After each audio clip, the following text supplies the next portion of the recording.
Hey, what's going on, everybody? This is your boy Jarrell Mason, better known as Jay Mason. Welcome to another episode of Beyond the Album Cover, where we get inside the entertainment industry with those in the know and give them their flowers while they're here to be celebrated. With me right now, I have an artist that hails based out of the Queen City, currently making his name in the music scene. You'll get to know him here and also more in the future on other outlets, but you can say you heard him and seen him right here first. Give a big welcome to my man Kofi on to Beyond the Album Cover. Welcome, Kofi, to the podcast, bro. How you doing? I appreciate you taking the time out to come on the podcast. I'm doing well. I am relaxing here, talking about some music that I produce. So I produce and make the music myself.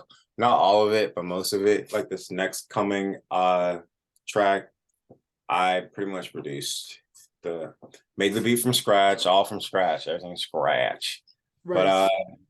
I go by Psycho. I have multiple medias. I got Instagram, Twitter, Snapchat. I actually use my Snapchat a lot for my fans. I'm definitely there most because I feel like Snapchat is like the last of the social medias that's like authentic. Like YouTube is kind of Hollywood. Instagram is definitely the most Hollywood out of them all. TikTok is kind of nice, but TikTok is certainly Hollywood. But like my Snapchat, I think my fans know me best there, and they get to see like the whole lifestyle, which I think that's like a big part of music now is we want to see the lifestyle that comes with it. But part of my lifestyle, I'm Ghanaian American. I make aggressive trap. I make up tempo. So I feel more so like if you were to put Waka Flocka and Lil Jon and clean them up a little bit with a little bit of DMX in there, just kind of more aggressive and upbeat, up tempo, but that also comes from the Ghanaian in me. We just like upbeat. We're always dancing. We just like to have fun. So I make aggressive trap. That's what I would call it, but it's also punk trap and just there's some metal in there. It's a fun genre. Right, so it's a mashup of everything. And I want to ask, by the way, with you being Ghanaian, were you influenced in any way by Afro beats with the likes of Burna Boy, Tim's, Kid, that whole movement coming out of there? Um, I wasn't too like I'm actually not too fond of them, but I like what they're doing. Sorry, can you hear me? Yeah. Uh, might be a little frozen. Okay. Like I like how they're putting on for the African music scene and all that, but it's not really my style. I feel like it's a little bit repetitive. But I mean mine is repetitive too. So I guess it depends on what you're looking for. But like, I've heard that style, like see, it sounds new to a lot of people, but since I'm Ghanaian and I'm raised in it, I've been hearing that for 20 plus years. Like it's the same that my ancestors, like so they're putting a little spin on it. But I was like trying to see how much of a spin I could put on mine.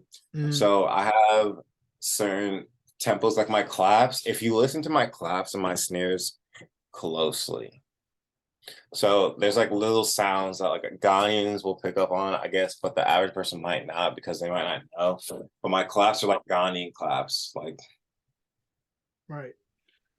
I do that on a lot of my songs. I switch up the claps. I feel like in a modern trap, the claps, they don't clap. Like it's the same like on like this upbeat or downbeat, but like claps are an instrument to me. And in Ghana music, claps are definitely a big instrument. So we like to clap when we dance, when we sing. Like the clap is its own melody or Right. its own beat. Right. And that's a big part that I use when I make my music. Like I look at every sound as an instrument. Like my 808s have its own story. My claps have their own story. The melody has their own story. And with each instrument, I make it sound like it's its own person, really.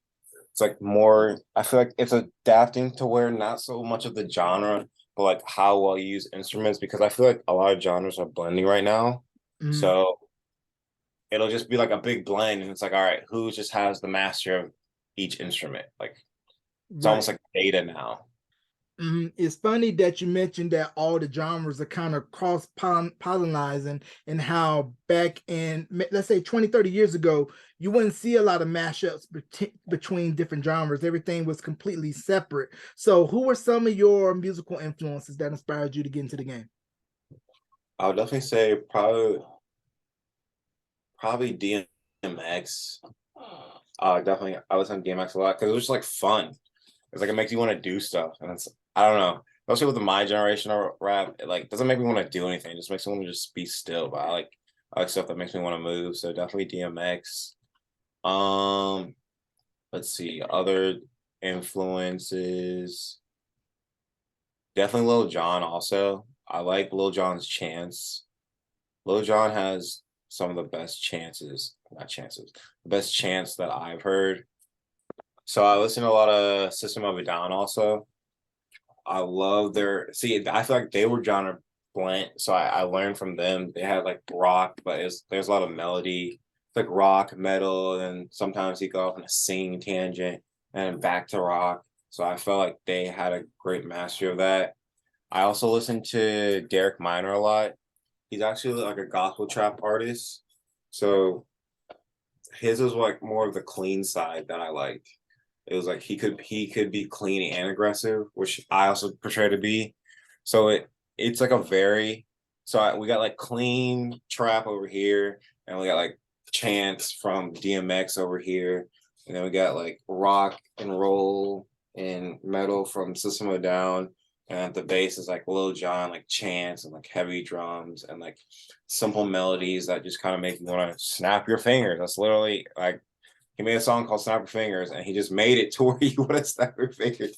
So I think that's where I would get most of my influence, and just putting them all together to create one new influence instead of having influences.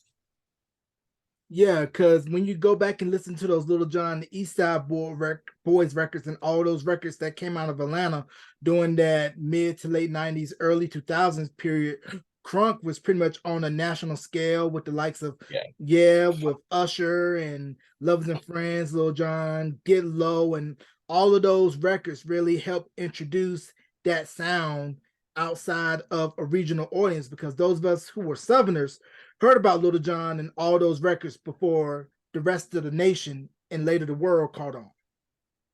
Yeah, and I feel like I do have a little bit of that in me. Like try to stay true to the 2000s.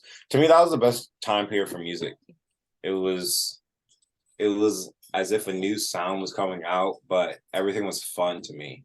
The 90s were good and the 80s were good too, but it wasn't as like clean and polished. Like music was clean and polished in the 2000s. Some of the old 80s and 90s, it would be like the production was a little bit off, or maybe the 808s too quiet. But in the 2000s, it was like, and crunk was at its max. So I definitely take from crunk. A lot of my chants are from crunk, and I feel like I'm bringing a style like crunk punk. I have this new song I'm working on called "Where the Punk's At," and it's just like as if we took crunk here and punk here and put them together, but I guess with trap undertones. So it it's fun to see how I'm bringing in, I guess, that older generation. Mm. Like, really, it's not old. To me, it's not old, but that was 20 years ago. So, Yeah, I remember that era quite well. College, nothing but tall tees, fitted caps, Air Force Ones, Timberlands, and if a Little John record came on in a club or a party, it it was was bound to like, be a fight. June, June, June, June, June. What? Like, and he did it so effortlessly. And he was very aggressive. Lil Jon was just made you want to be aggressive, but it was such a fun way. Like I don't know how really he did pull off a mega. See, to me, it's more of like a heist of like what can you get away with of talking to people, but or singing to people, but they still like it. And that's I kind of try to use that too. Like I'm sure I'm yelling in some of my songs, but I'm not. I'm yelling in a way that's convincing. It's almost as if when the villain tells their story, but it's like, all right, kind of makes sense though. But you're the villain, definitely. You're still a villain, but I understand why you're the villain. I'd be the villain too.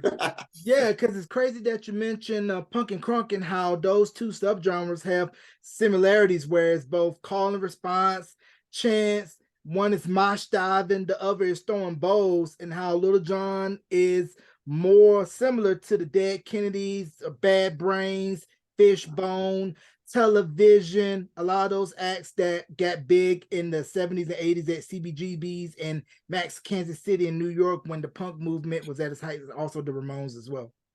Yeah, and I remember the Dead Kennedys. Like I think the first time I heard them, I was playing Tony Hawk. So I was skating. I skate. Like when I say I'm in the culture, I'm definitely in the culture. I skate, and I remember playing Tony Hawk, and I think it was Police or something. What's Kennedy's song? I'm pretty sure it's a Police song. Do you know what I'm talking about? I can't think of it at the moment, but yeah, definitely Dead Kennedy's big influence within the punk Police scene. Truck. Police It's Truck. called Police Truck. Like I remember playing that in Tony Hawk, but seeing how back then I was getting the music influence, but I didn't really know. I didn't know. It's cool now to see that I'm older. Like I was always gonna be that. I was always gonna like that style of music. It wasn't just me as a kid because I'm playing Tony Hawk. It was like, no, that music appealed to me because of the way it was made, because of how convincing they were with their lyrics. Just like Lil Jon, he's not really saying anything in depth ever, never. Right. He'll never go in depth, except for Lovers and Friends, Right. which was a good twist because you were used to seeing Lil Jon like all yelling and screaming, and now he's on Lovers and Friends, and he's like talking to you and like "Shaw, hey," but he's still doing the chants, but it's like a control. I thought that when I saw that, when I listened to that track for the first time, I was very impressed.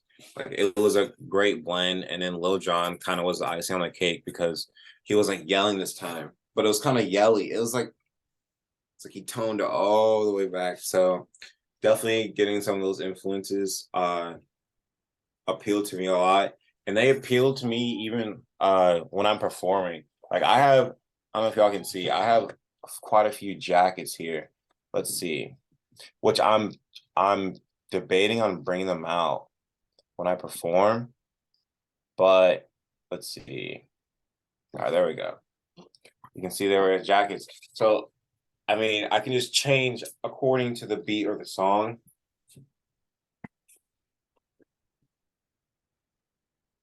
This is what I really perform in. Oh, you're taking me back with that jacket. I wanted one of those jackets so bad when I was a kid in high school. It was the social status symbol, especially the blue DuPont jacket and the Frosted Flakes jacket. I mean, Like, early 2000s alert indeed. yeah, I'm still with it feels like I'm still 2000s because that's the style of music I listen to. And it, I'm trying to continue that. I feel like it was just stopped abruptly, 2010 came, trap came about, and it kind of just stopped. But I feel like it was still developing. Right.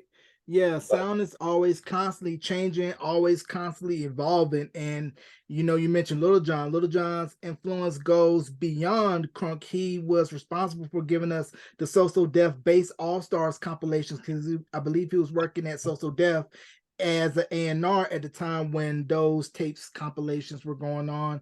And to just think of how Atlanta, you say trap, you think of Usher, Little John, Ludacris, T.I., Dungeon Family, Organized Noise, Outkast, Goody Mob, all the acts that came out of that area, and then of course everything that come out of the face, and how Atlanta pretty much broadened the South's epicenter to the world because you had the likes of Rap a Lot, and down in Houston. Yeah, Suave House also down in Houston. Movement going out of Memphis with 8 Ball MJG, 3 6 Mafia. But it really was Atlanta that pretty much perked everybody's ears and eyes up. They're like, the South really do have something to say, in the words of Andre 3000. Yeah, he definitely did bring that in, especially and you could even say he went farther than that because he started doing EDM and like with LMFAO shots. That's kind of Mhm. more dance trance EDM. And he brought it over there and they liked it too. They were like, shot, every time take shots. Someone's saying shot, shot, shot, shot, shot, shot, shot. But I mean, and Lil Jon didn't really say much. So it was like he was already genre bending without him really claiming it, I guess. He was Mhm. just like, yo, I want to make music with MFAO, and it popped off. And he's been doing that with other artists too. So it's cool to see his evolution too. And I mean, he's still in the game, right? Yeah, he is, of Still course. making, and it's been what, 20 years, and he knows he could go. Like he even did, I think he did a remix with Lil Deuce. Was it Deuce Deuce? Yeah, with Deuce Deuce. Like Mm, Punk Ain't Dead. I'm pretty sure mm. he did a remix on that. So he's still in the scene, I would say. He's definitely been taking it easy. But a lot of artists they have their prime and then after that it's tough. But I mean he's still doing good to me and that would be cool just to see if he's gonna progress it or just keep changing because he can go either way. And I mean I made a track called Adlib and it's just me ad-libbing the whole time because I was like, Lil Jon is ad-libbing. His tracks are ad-libs to me. Right. Like And you snapping frames, do your step. Like that to me, that's the ad lib. I mean, it's the lyric, so that's why I did. I was like, it's an ad lib, but it's the lyric. So I'm gonna make a song. It's me ad libbing, but they're lyrics. Wow. And I want to go back to DMX real quick. You mentioned DMX and how his rhymes and beats were very aggressive. And I would say Rough Riders, that whole production camp with Swiss Beats, Dame Grease, everybody within that camp, they had that grittiness that pretty much brought to mind of that from New York. And you knew that it was going to be aggressive. And but the thing about DMX was that he knew how to blend the sweet and the street. Because if you look at, I believe it was his first 5 to 6 albums, they all went straight to #1 at their debut. And he was able to parlay that into a successful movie career. And how, people in middle America know Party Up. Yeah, and he still had some stuff that was uh not as influential, but it's like you listen to it and it's just all good. And I'm not sure where see, I feel like at the end of his career, he didn't have as much of a mission. But I mean, to me, a lot of his stuff sounded good. So as we're seeing, I guess Lil Jon near the end. I don't know if it is the end. You kind of see he still has that vision, but then I feel like DMX, after doing all that, he was just trying to decide. Uh, I feel like he was trying to decide what he wanted to do. Mhm. But like with Rough Riders, what happened? Did Rough Riders like? How did that stop? Do you know? I believe Rough Riders they're still continuing, and of course, DMX passed away, and how Locks, Eve, everybody that's still around still carry on that Rough Riders brand because it was a movement. It still is a movement, with the motorcycle clubs, and when you see those double R's, you know that it's going to be official. Yeah. But it was just later on you started to see it die down a little bit, and I feel like that might have taken a toll. You know, Mm, it's like that's the thing with artists. I think the new generation doesn't understand. You have to like bring a generation, and you have to bring a group of people with you. A mm, lot of people today are just trying to blow up without getting to know people, and I don't. That's what something that the early 2000s, like DMX and Lil Jon, they had their group of people and that they were pouring into. And I know, I especially DMX, like he was running Rough Riders. That's a lot of responsibility, and then he's rapping on top of it. Just imagine organizing all those motorcycles just for one video.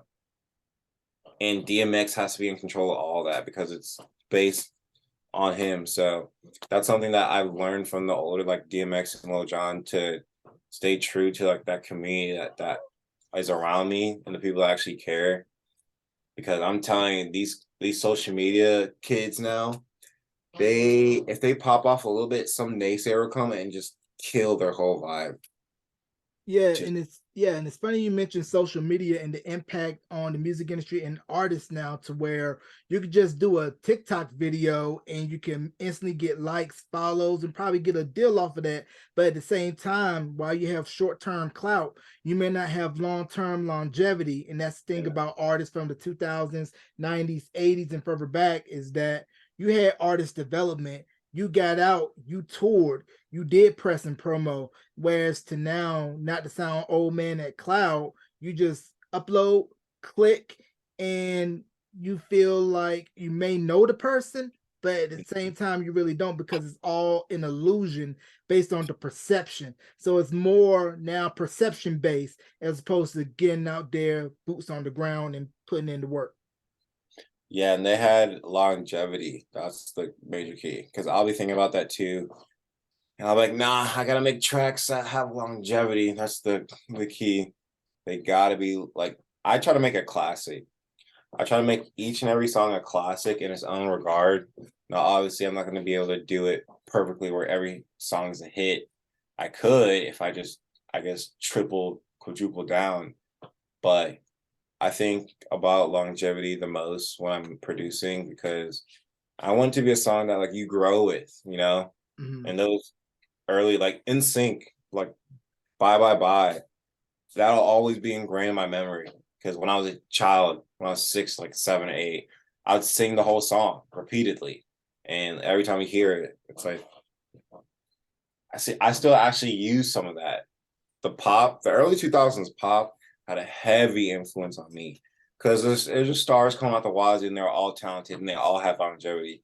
So 2000s pop definitely, I feel it had a big longevity hit on me. And I still use the structure because I think, to me, really, I think pop has the best structure for any genre of music. Now, I don't think they have the best music, even though it is the top one. Like, it's pop because it's the best, really. Mhm. But I like the structure, but that's where I take the structure of pop and put some metal or some trap in it and mix them all. So I take structures from here and I take a sound from here and I'll take a motif from here, like put them all. It's crazy because it's like lab work after a while. It's not even like you would think at the beginning it's like making music, and then when you get into the refinement ages of the music, it's like you're in a lab, you're calculating sounds.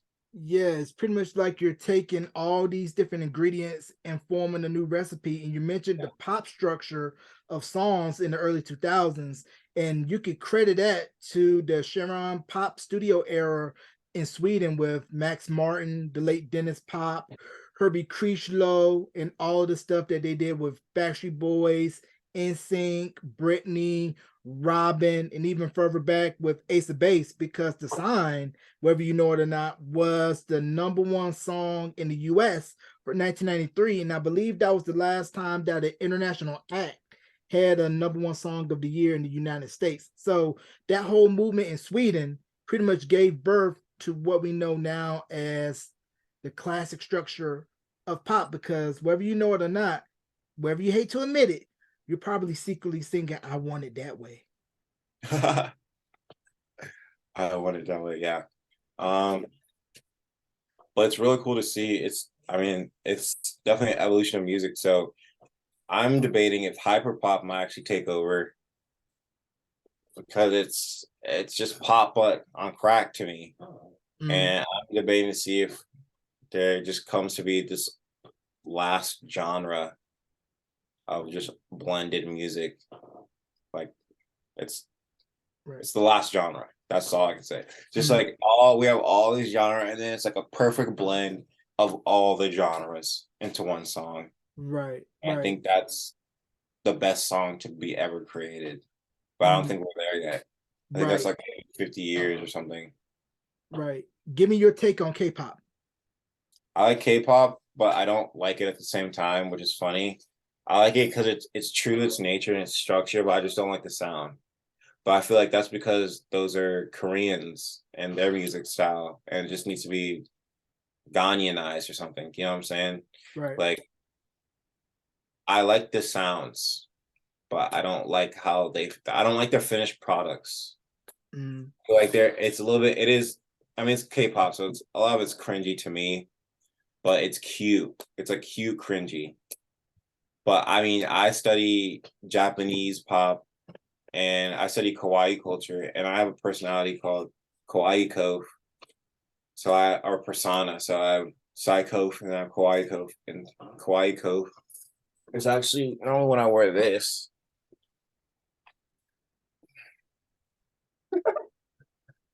So when I change a jacket, it's really broken because then I can just become a whole different person. And I have my hair down today. But normally when I have my hair up, it's much easier to see. So this is something that they would wear in K-pop. You could wear that well. That ain't me though, but you wear it well. So you'd see a K-pop art with something like this. It's kind of bright or appealing, but I like their culture more. I just don't like what they're giving out just yet. I feel like it still needs to develop, but they make stars over there. K-pop, I think BTS is the biggest band. Period. Like, there's no more bands. Right. I agree. Like, what's the second biggest band? BTS Mm, is number one. I don't think there's a number two because if you look at the state of how the world's moving now, everybody's all about individuality and not want to come Yeah. together as a group. That's what you said makes BTS special. Backstreet Boys, NSYNC, New Kids, New Edition, all of those group Wu Tang, where we're gonna take all of our individual pursuits and come together for one Yeah. common goal. Yeah, and I mean it's also sad to see, but it's cool to see from K-pop or from BTS. But yeah, that's part of the music industry now. It kind of sucks. It's like if we make music together, it's much better. But there are people working together. It's just more so artists aren't working together. It's more so like there's a team under one artist and they Mm, work together, like a producer, blah blah, blah, sound engineer, audio engineer. But to see artists come together, and when they do come together, it's fire. right. Like back in the day, if Drake was on a Wayne beat, it was fire. Mm, Like those collabs, those I remember and stuff like even Young Money. Like Young Money was might have been the last big band. Like Young Money's a band, and that's what that's why I feel a lot of trap people don't understand. Like most of the genres, they're stemming from pop still. mhm. Young Money was a band. It was just they're all rappers rapping individually instead of stuff like Backstreet Boys where they kind of all sound similar Mm, and make this one unified voice. Whereas if Nicki Minaj would say something over here, and then Gutta Gutta would say something over here, and then Lil Wayne would say something over here, and Drake would say something over here, and then Corey Guns would make a feature. So right. And you mentioned how not everybody's collaborating now, and it's almost like as back in the day when you signed to a major label, you only work with the in-house staff, the in-house producers, in-house writers, in-house engineers, and how you rarely had features or cameos on albums. And if you did, you all met at the studio together to link up, write your verse, kind of get a feel for each other so that way you get a chemistry of the track. Whereas now you can easily just send your files over to somebody over the computer and not really have that same interpersonal connection as opposed to when you both had to go to the studio to cut something. yeah, and I think that's something that the modern artist has to learn to do is like do stuff together, but also use the internet. Like the artists back in the day, they couldn't really send stuff, but we can send stuff and then send it back. But I guess we can also get over that hump with FaceTime. So FaceTime helps. And there's a lot of like tips and key elements that with communication, I feel the artist has to learn, especially that I've learned. It's more so not like the sound I'm making, but how well I'm communicating with the listener and how well the listener is communicating with me, really. So I have to. I also think about producing a song about how they'll portray it and how they'll hear it compared to how I would like to say it, if that makes sense.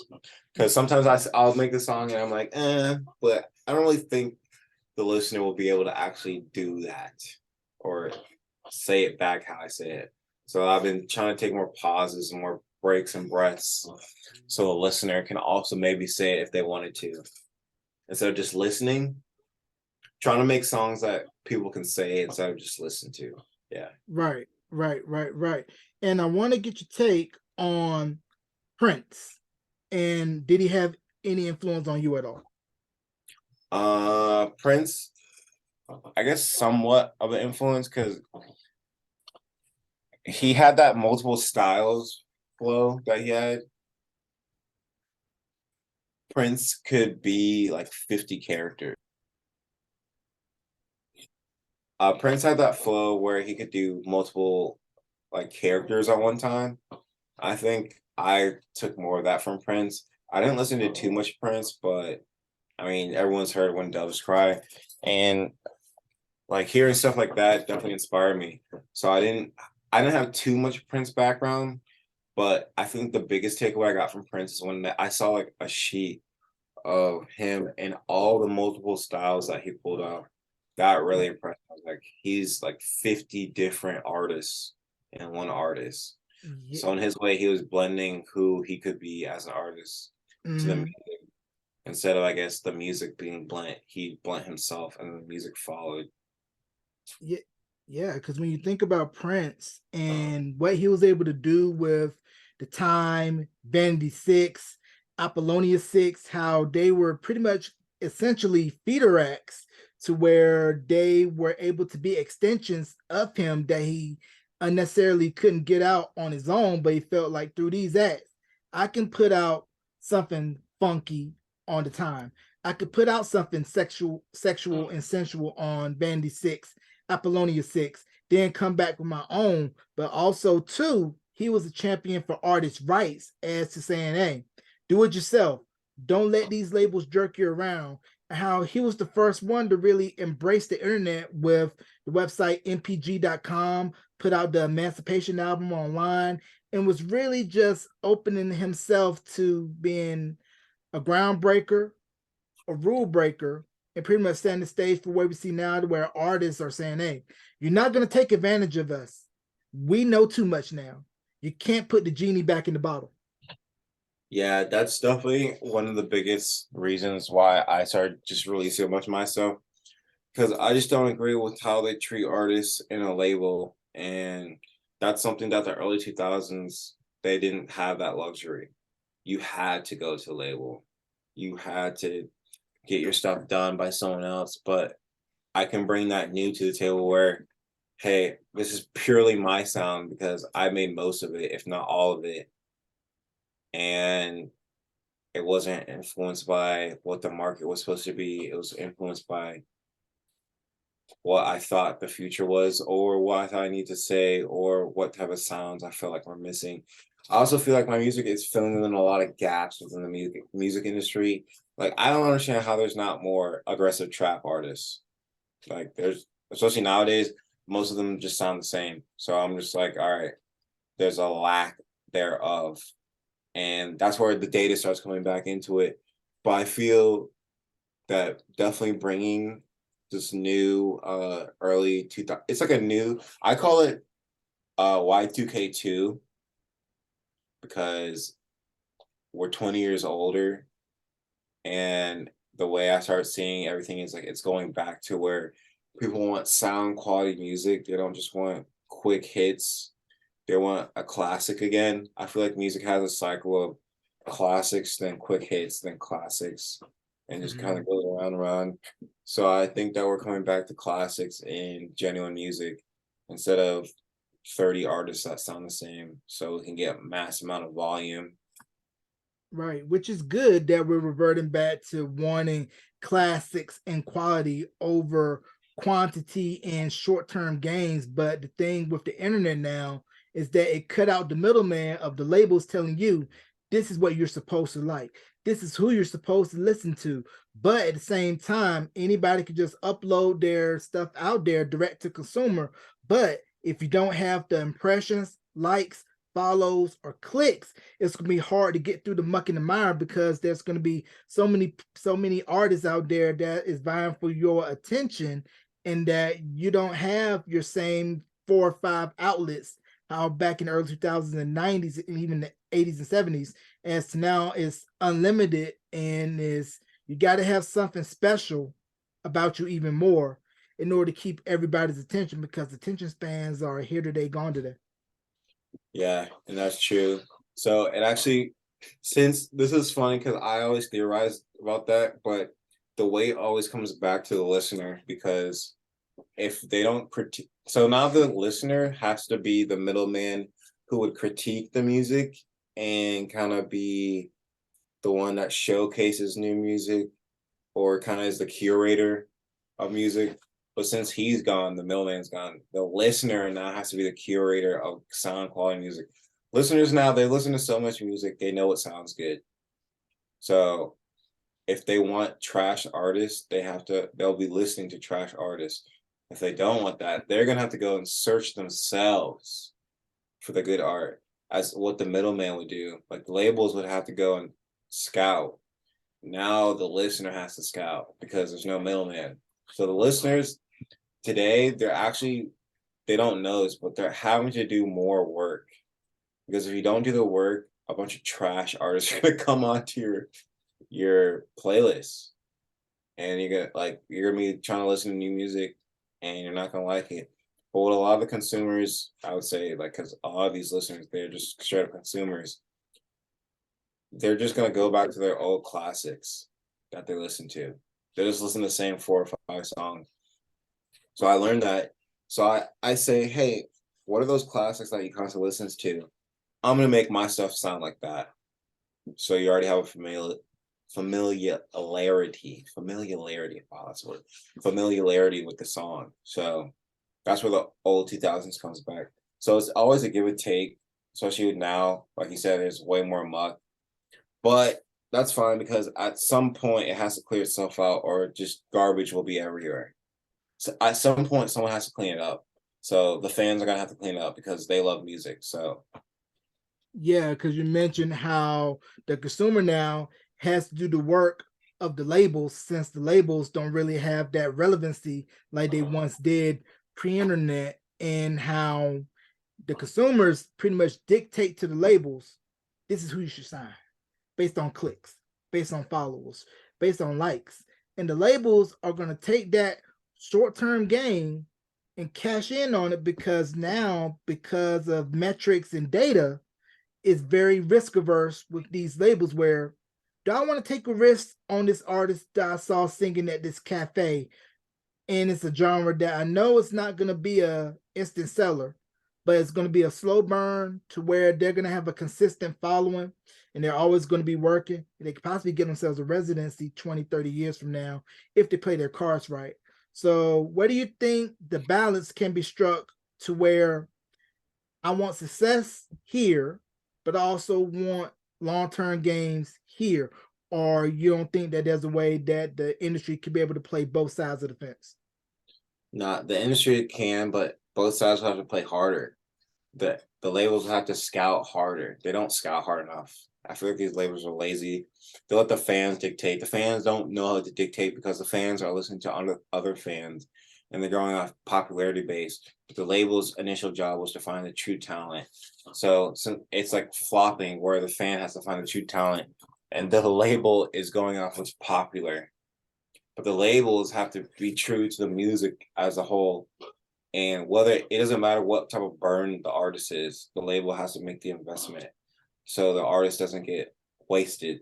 Like if the label sees talent, they have to utilize the talent. The label doesn't get to choose the time frame, but these labels want to choose the time frame. But each talent is different. So how are you going to choose the time frame if the talent is different than the other talent? So the label has to go out there and find multiple talents that are short term, middle term, and long term investments. So really, the label has to look at it like they're a stockbroker and not music, which is funny because then you start looking at it as like data and analytics and money instead of the talent. So the label has to be smart enough to look at them like a stockbroker, but still understand the talent of the artist and how much time frame. Right, I definitely agree. It's almost like the equivalent of when you're drafting a player for your particular sports league. You're going to have your first round pick, and your first round pick is going to be the one that's going to come in and sell right away. And your late round picks are going to be the ones that's going to maybe need a little bit more of development. But once they have the development in place after the seasoning, then they can be that superstar that that they can become. So you want your return on your investment early with your first round stock, but you're going to play the long game with your second, third, your later round picks, i.e., your signings to where you're going to start them off doing clubs, doing small festivals, and they're going to sell consistently maybe 40, 50,000 albums or streams. But at the end of the day, all it takes is just that one hit to put them over the top. And that's the thing with the industry is where you could be working all your life, holding small clubs or whatever. But once you get that one hit, your career trajectory can change at the drop of a hat. And at the same time, your label got to be patient enough with you if you're signed to a major to say, you didn't sell your first two albums, but we're still going to stick with you because we believe in you. Because there's been tales of a lot of artists who were on the verge of getting dropped by their majors because their first couple of albums didn't sell. And all it took was just maybe one song or one album, and the trajectory of their career plus the label changed in an instant.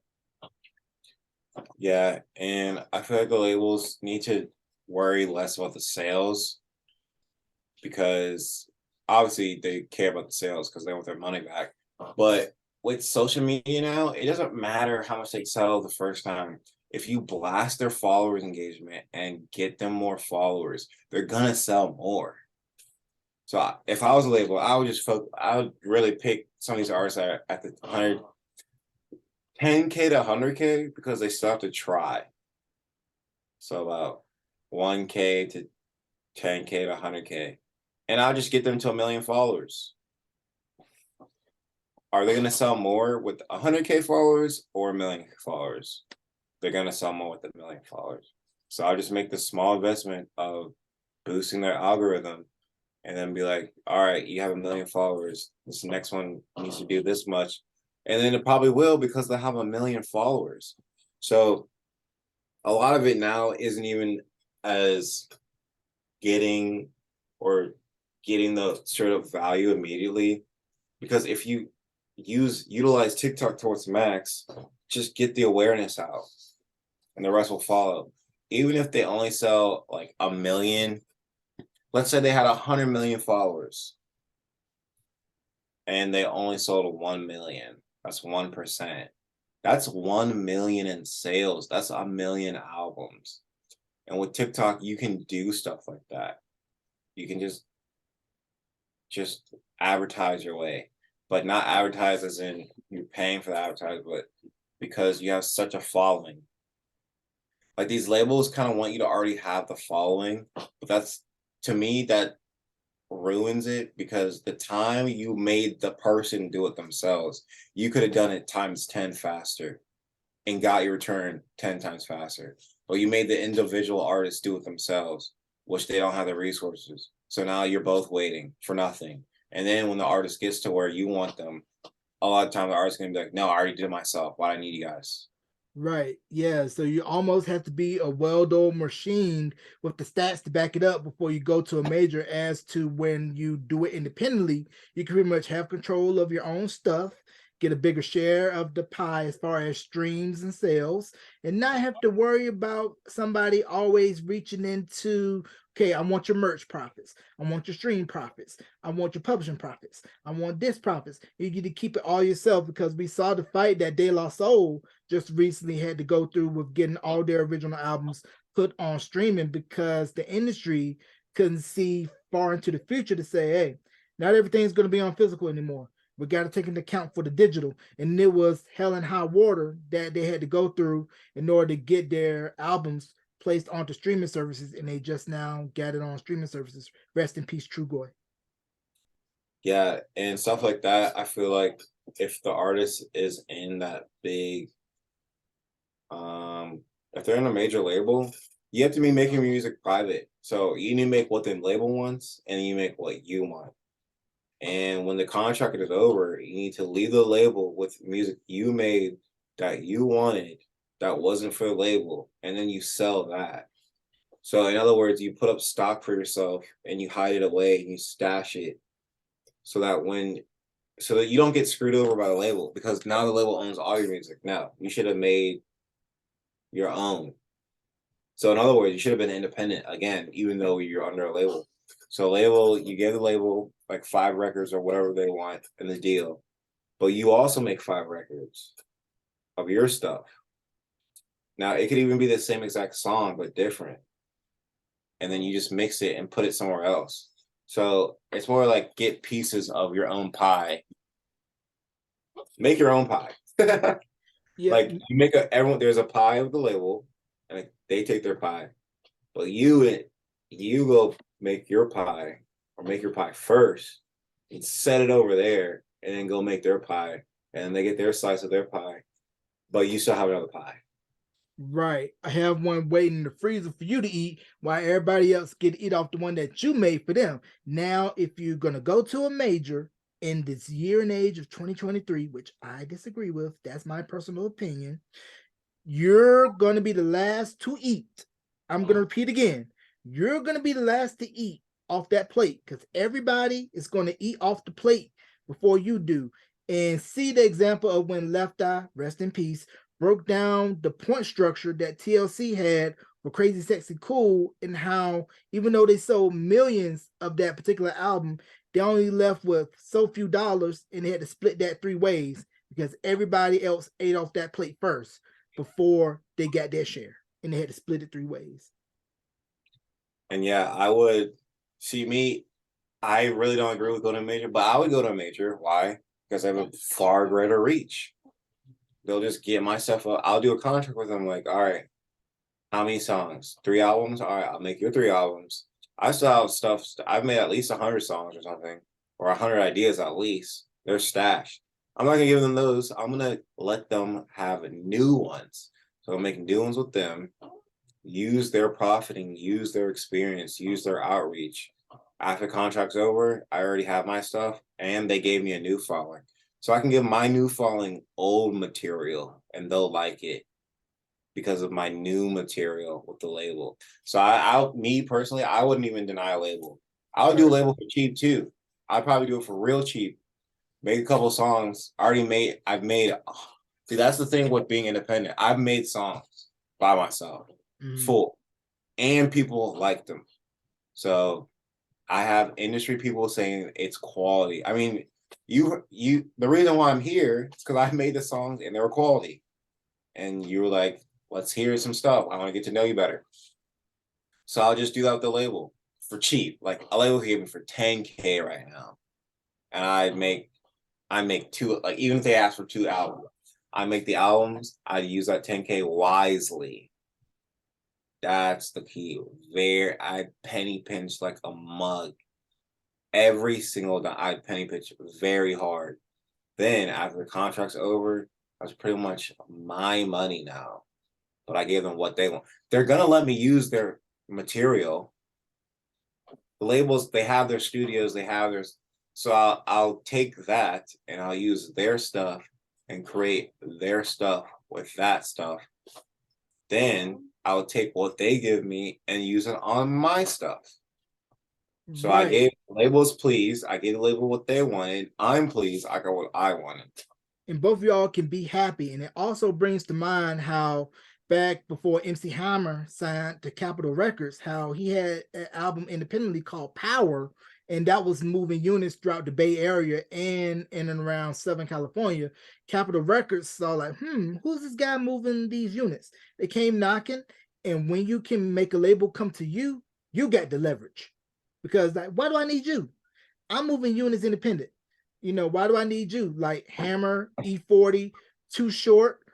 We can also go to Master P and No Limit and his legacy legendary deal that he did with Priority, to where, hey, we're going to do a 50-50 split, P&D, pressing and distribution, to where I own 50% of mine, you own 50%, but you're not taking the full 100, and I want to maintain all my stuff. Yeah.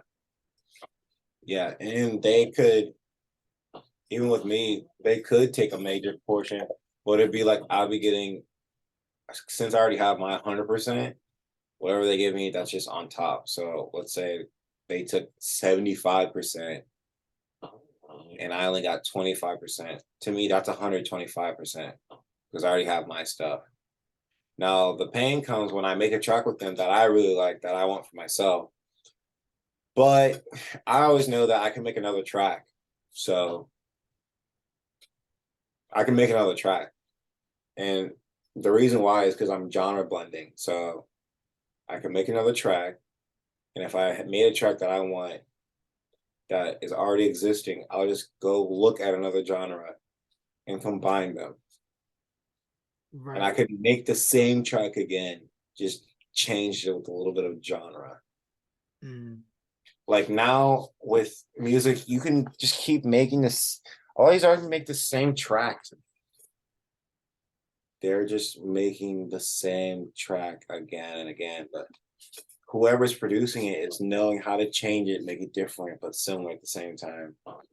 Right. That's where you gotta study what's working, but also know when to put tweaks in, so that way you're just not repeating the same formula and going off of, oh, this works for artist A, so I'm gonna do it here because I know it's gonna be a short thing that's gonna be able to give me money, give me sales.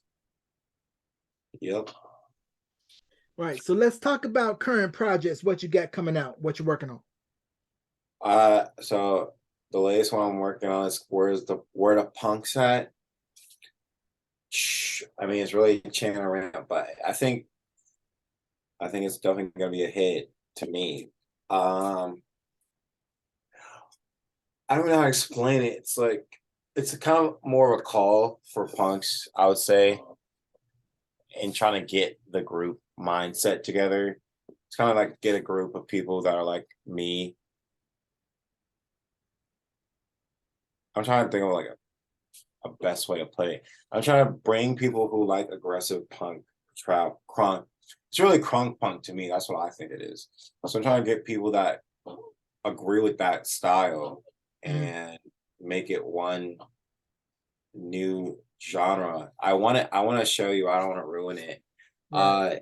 It's heavy on the 808s. Like it reminds me of early 2000s, and I don't know really how else to put it. It's a very simple song. So I'm working on that. I'm also thinking about making an album called Jesus Gent. That's a big blend of like, I've listened to a lot of gospel and choir music and put that with gent, which is a style of metal that's very aggressive and fast, and put trap over it. So I think that'll be its own. I'm also working on an album called Internal Warfare, which I feel like it'll be more aggressive and metal based, but just talk about stuff that's been going on in my life and just the lifestyle that I have, especially with music. But I'm also going into multiple persona production where I have a persona called Kofi, and he makes like instrumental and EDM stuff like that. So there's a lot of stuff I'm working on, but definitely this year I'm just working on getting my stuff out there more with my projects because I feel like they're good enough. Right. And speaking of getting out more, tell the people about your socials, where they can find you, and also any shout outs you want to give before we conclude. Gotcha. I am Psycho, PSY.KLF, and you can find me on Instagram, Twitter. It's Psycho the Punk.